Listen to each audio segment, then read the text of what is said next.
எல்லாருக்கும் வணக்கங்க. இப்போ ஒரு புது நியூஸ் வந்திருக்கு. அது என்னங்கிறத பற்றி பார்க்கலாம். வாங்க வீடியோக்குள்ளே போகலாம்.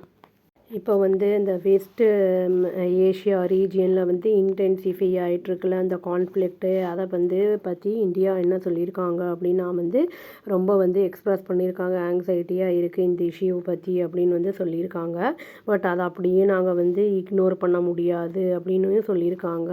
இந்த ஏதாவது நெகட்டிவாக அஃபெக்ட் எதுவும் இந்தியன் நேஷ்னல்ஸ்க்கு ஆகாமல் நாங்கள் கண்டிப்பாக பாதுகாப்பாக இருப்போம் அப்படின்னு எம்இஏ சொல்லியிருக்காங்க. அதாவது 1 crore இந்தியன் நேஷ்னல்ஸ் கல்ஃப் கண்ட்ரீஸில் இருக்காங்க அப்படிங்கிறதும் சொல்லப்படுது.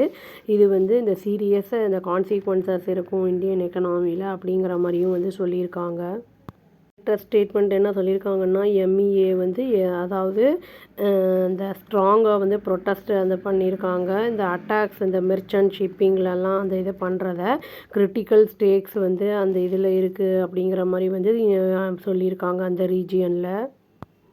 நம்ம பிஎம் மோடி அவர் பேசினதுக்கப்புறம் அந்த கல்ஃப் கண்ட்ரீஸ் லீடர்ஸோட பேசினதுக்கப்புறம் ஈரான் அட்டாக் ஆனதுக்கப்புறம் பேசினார்ல, அதுக்கப்புறம் இந்த எம்இஏ அவங்களுடைய தரப்புலேருந்து எல்லாத்தையும் இந்த வெளியிட்டிருக்காங்க விஷயங்களை. இருக்கிற இந்தியன் நேஷ்னல்ஸ் பற்றி, கல்ஃப் கண்ட்ரீஸில் இருக்கிற நேஷ்னல்ஸ் பற்றி என்ன சொல்லியிருக்காங்கன்னா, இந்தியன்ஸுடைய அந்த வெல் பீயிங் அப்படிங்கிறத எங்களுடைய முதல் ப்ரையாரிட்டி அப்படிங்கிறதையும் சொல்லியிருக்காங்க. இந்த மாதிரி அட்டாக்ஸ்னால நம்மளுடைய trade and energy supply chains எல்லாமே பாதிப்படையும் அப்படிங்கிற மாதிரி சொல்லியிருக்காங்க. MEA spokesperson Randhir Jaiswal அப்படிங்கிறவர் சொல்லியிருக்காரு. அது மட்டும் இல்லாமல் இவங்க கண்டினியூஸாக மானிட்டர் பண்ணிகிட்ருக்கோம் நாங்கள் க்ளோஸாக இவால்வ் அது என்ன சிச்சுவேஷன் கரண்ட் சிச்சுவேஷன் என்ன அப்படிங்கிறத அப்டேட்டடாக இருக்கும் அப்படின்னு சொல்லியிருக்காங்க. அதுவும் இல்லாமல் ரிலவெண்ட் டிசிஷன் நேஷ்னல் இன்ட்ரெஸ்ட்டில் எடுக்கப்படும் அப்படிங்கிறதையும் சொல்லியிருக்காங்க. ஃபஸ்ட்டு ரியாக்ஷன் எப்போ ஆரம்பமாச்சு அப்படின்னு சொல்லியிருக்காங்கன்னா, அந்த கான்ஃப்ளிக்ட் ஈரான் அப்புறம் அந்த கல்ஃப் ரீஜனில் சாட்டர்டே அன்னைக்கின்னு சொல்லியிருக்காங்க. இந்தியா 2 சைட்லேருந்தும் அந்த ரீஸ்ட்ரெயின் பண்ணுங்கள், டீஎஸ்கலேட் பண்ணுங்கள் அப்படிங்கிறத சொல்கிறாங்க.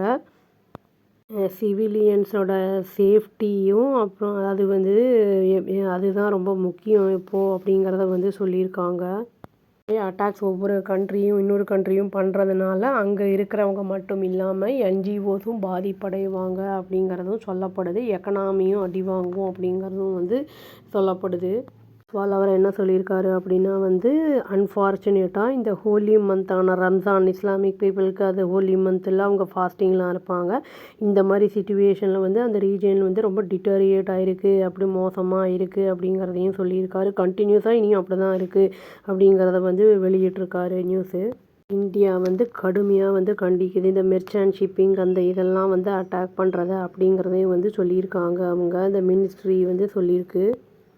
இந்த அட்டாக்ஸ்னால் ஒரு சில இந்தியன் நேஷ்னல்ஸ் இறந்துருக்காங்க, சில பேர் மிஸ் ஆகியிருக்காங்க ஒரு சில நாட்களுக்கு முன்னாடி அப்படின்னு சொல்லப்படுது. அது எம்இஏ தான் அதையும் சொல்லியிருக்காங்க. இந்தியா வாய்ஸை ரைஸ் பண்ணுறாங்க, அதாவது கிளியராக, அதாவது யாரெல்லாம் உயிர் இழந்திருக்காங்களோ அவங்களுக்காக அந்த துக்கமான அந்த நிகழ்வுக்கும் அந்த சீக்கிரமாக அந்த கான்ஃப்ளிக்டை எண்டு பண்ணுங்க அப்படிங்கிறதையும் வாய்ஸை ரைஸ் பண்ணியிருக்காங்க அப்படின்னு சொல்லியிருக்காங்க. ரீசெண்ட் டேஸில் என்ன சொல்லியிருக்காங்கன்னா, கவர்மெண்ட்டு கான்ஃப்ளிக்ட் இந்த மோதல்கள் இன்டென்சிஃபை ஆனது ஒரு 2 கண்ட்ரிக்குள்ளே மட்டும் இல்லாமல் ஸ்ப்ரெட் மதர் நேஷன்ஸ்லேயும் இது ஸ்ப்ரெட் ஆகிக்கிட்டு இருக்கு அப்படிங்கிறத சொல்லியிருக்காங்க. இந்தியன் எம்பசிஸும் கன்சுலேட்ஸ் அவங்களும் என்ன பண்ணியிருக்காங்கன்னா, அந்த அஃபெக்டட் கண்ட்ரீஸில் இருப்பாங்கள்ல அவங்களாம் க்ளோஸ் டச்சில் தான் இருக்காங்க இந்தியன் நேஷ்னல்ஸோட அப்படின்னு சொல்லியிருக்காங்க. அந்த கம்யூனிட்டி ஆர்கனைசேஷன்ஸோடையும் டச்சில், அதாவது அப்டேட் பண்ணிக்கிட்டே இருக்காங்க அப்படிங்கிறத சொல்லியிருக்காங்க. இந்த மாதிரி அட்டாக்ஸ் எல்லாம் நடக்கிறதுனால நிறைய பேர் என்ன பண்ணுவாங்கன்னா, அவங்களுடைய சொந்த ஊருக்கு வந்துடணும் எப்படியாவது சேஃபாக அப்படிங்கிற மாதிரிலாம் நினைப்பாங்க. அதனால் ஃப்ளைட்ஸோட ஃபேரு இதெல்லாம் ரொம்ப ஜாஸ்தியாகிறதுக்கான வாய்ப்புகள் இருக்குது. இப்போ எண்ணெயெல்லாம் இப்போ ஷிப்பிங் பண்ணுறது தடைப்பட்டிருக்கு அப்படின்னு சொல்லப்படுது. அந்த மாதிரி இருந்ததுன்னா ஆயில் ரேட்டெல்லாம் கூட ரைஸ் ஆகிறதுக்கான வாய்ப்புகள் நிறைய இருக்குது. இது நம்ம டைலாக் மூலியமாகவும் டிப்ளமசி அந்த இது மூலியமாகவும் தான் இந்த பிரச்சனைகளுக்கு தீர்வு காண முடியும் அப்படின்னு நம்ம பிஎம் சொல்லியிருக்காரு. இது திரும்பி இப்போ என்ன ஆக போகுது என்ன ஏதுன்னு தெரியல, வெயிட் பண்ணி பார்த்தா தாங்க தெரியும். அவ்வளோதான். Thank you. Please do like, share and subscribe our channel and click the all option and press the bell icon. Thank you.